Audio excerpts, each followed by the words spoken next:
कक्षा 12वीं के सभी विद्यार्थियों के लिए आज के इस वीडियो में इतिहास का प्रश्न पत्र सेट डी में आपके लिए यहाँ पे लेके आई हूँ। आपका जो एग्जाम है वो 17 मार्च के दिन रहेगा। 17 मार्च के दिन इतिहास का आपका पेपर है। तो 17 मार्च के दिन अगर यदि आपको अच्छे अंक एग्जाम में लाना है तो पूरे प्रश्नों को आप कंप्लीट करके जाएं। यहाँ से आपका पहला प्रश्न है जिसमें सही विकल्प चुनिए। पहला है हड़प्पाई मोहरे किस वस्तु की बनी हुई थी? तो ये सेल खड़ी की बनी हुई थी हड़प्पाई मोहरे। दूसरा है महाभारत में श्लोकों की संख्या है, तो महाभारत में श्लोकों की संख्या 50,000 है। तीसरा है जहां बुद्ध ने निर्वाण प्राप्त किया था कुशीनगर है। चौथा है हटीला यात्री कहाँ गया था? इन बबूता के पास हटीला यात्री गया था। पांचवा है राजमहल पहाड़ियों के लोगों की आजीविका निर्भर थी। किस पर निर्भर थी? जंगल पर निर्भर थी। और गांधी जी ने असहयोग आंदोलन वापस लिया। फरवरी 1922 में गांधी जी ने असहयोग आंदोलन वापस लिया। यहाँ से आपका पहला दूसरा ये प्रश्न है इंग्लिश मीडियम वाले बच्चों के लिए। और यहाँ से आपका तीसरा चौथा पांचवा प्रश्न है और यहाँ से छठा है।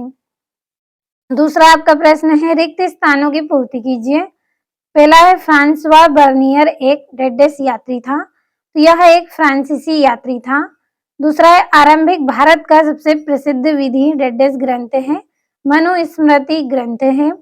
तीसरा है जैन धर्म में डेडेस तीर्थकर हुए, जैन धर्म में 24 तीर्थकर हुए। चौथा है गुजरात में समृद्ध किसान के पास एक 150 एकड़ भूमि होती थी, तो गुजरात में समृद्ध किसान के पास 6 एकड़ भूमि होती थी। पांचवा अमेरिकी गृह युद्ध ने भारत का डेडेस व्यापार को अत्यधिक बढ़ावा दिया, कपास व्यापार को अत्यधिक बढ़ावा दिया। छठा मुगल साम्राज्य की अर्थव्यवस्था का मुख्य स्रोत डेडेस था, भू राजस्व था। ये हो गए हैं आपके यहाँ से रिक्त स्थान और यहाँ से ये इंग्लिश मीडियम वाले बच्चों के लिए। बढ़ते हैं अगले प्रश्न की ओर। और ये यहाँ से तीसरा जो प्रश्न है जोड़ी बनानी है आपको। पहली है हर्षचरित, इसकी जोड़ी है बाणभट्ट। दूसरी है रैयतवाड़ी विद्रोह, तो इसका 1875 ईस्वी। तीसरा है शेख निजामुद्दीन औलिया, इसकी जोड़ी है दिल्ली। चौथा है मार्को पोलो, इसकी जोड़ी रहेगी गांव का मुखिया। पांचवा है मुकद्दम या मंडल, इसकी जोड़ी रहेगी 1271 से 1295 ईस्वी। भारत छोड़ो आंदोलन 1942 ईस्वी और पुणे समझौता 1932 ईस्वी में ये हुआ था। ये हो गई आपकी जोड़ियां, यहाँ से इंग्लिश मीडियम वाले बच्चों के लिए है। और अगला जो आपका प्रश्न है उसमें एक वाक्य में उत्तर आपको करना है। पहला है भारत के विभाजन के समय जम्मू कश्मीर के शासक कौन थे? महाराजा हरि सिंह थे। दूसरा है सुदर्शन झील का जीर्णोद्धार किसने करवाया था? राजा रुद्रमान ने करवाया। तीसरा है अल बिरूनी किन भाषाओं का जानकार था? फ्रांसीसी, संस्कृत, सिराई भाषा का जानकार था अल बिरूनी। और अंतिम मुगल बादशाह का नाम क्या था? बहादुर शाह जफर। और भारत में प्रथम जूट मिल कब स्थापित की गई? सन 1885 ईस्वी में भारत में प्रथम जूट मिल स्थापित की गई। छठा है वर्तमान में भारतीय संविधान में कितनी अनुसूचियां हैं? तो 12 हैं। 7वां संविधान सभा के अध्यक्ष कौन थे? डॉक्टर राजेंद्र प्रसाद थे। और यहाँ से ये इंग्लिश मीडियम वाले बच्चों के लिए है। और अगला जो प्रश्न है सत्य असत्य। पहला है हड़प्पा सभ्यता मिस्र तथा मेसोपोटामिया की सभ्यताओं के समकालीन थी, सत्य है। दूसरा है जैन धर्म के 24वें तीर्थकर पार्श्वनाथ हैं, तो असत्य है।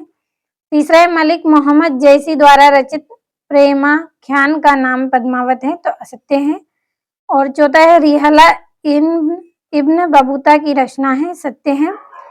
पांचवा स्तंभ मारीरी बंदोबस्त व्यवस्था बंगाल में लागू किया गया, सत्य है।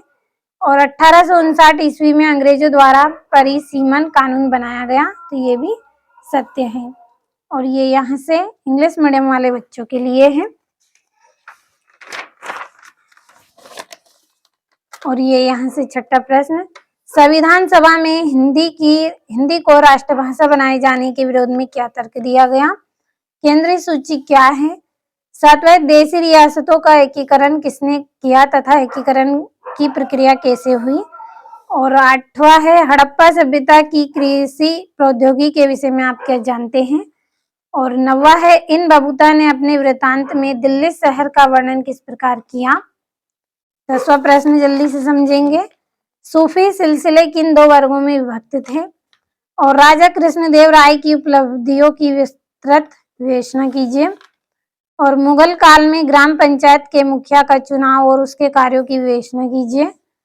और स्तंभ मारीरी बंदोबस्त के बाद बहुत सी जमींदारियां क्यों नीलाम कर दी। और ये इसका अथवा है आपका। यहाँ से 14वां प्रश्न, अवध का अंतिम नवाब कौन था, उन्हें अपने पद से कब हटाया गया। 15वें भारतीय राष्ट्रीय आंदोलन में असहयोग आंदोलन का क्या महत्व था, संक्षेप में लिखिए। और विजयनगर राज्य की स्थापना का विवरण दीजिए। और उन साक्ष्यों के बारे में चर्चा कीजिए जिनमें पता चलता है कि विद्रोही योजनाबद्ध और संविद ढंग से काम कर रहे थे। और ये इसका यहाँ से अथवा है। और 18वां है महाभारत को एक गतिशील ग्रंथ क्यों कहा गया। और सांची स्तूप की खोज और उसके संरक्षण पर प्रकाश डालिए। और अशोक के अभिलेखों के बारे में आप क्या जानते हैं, संक्षेप में वर्णन करें। और तमिलनाडु के अलवार और नयनार संतों ने प्रारंभिक भक्ति परंपरा के विकास में किस प्रकार योगदान दिया, विस्तार से लिखना है। ये इसका अथवा है। और 22वां है भारतीय स्वतंत्रता अधिनियम की प्रमुख धारणाएं क्या थी, स्पष्ट कीजिए। और 23वां प्रश्न है ये आपका। तो जितने भी प्रश्न आपको आज की इस क्लास में बताए गए हैं सभी को अच्छे से आप कंप्लीट इनको कर लें।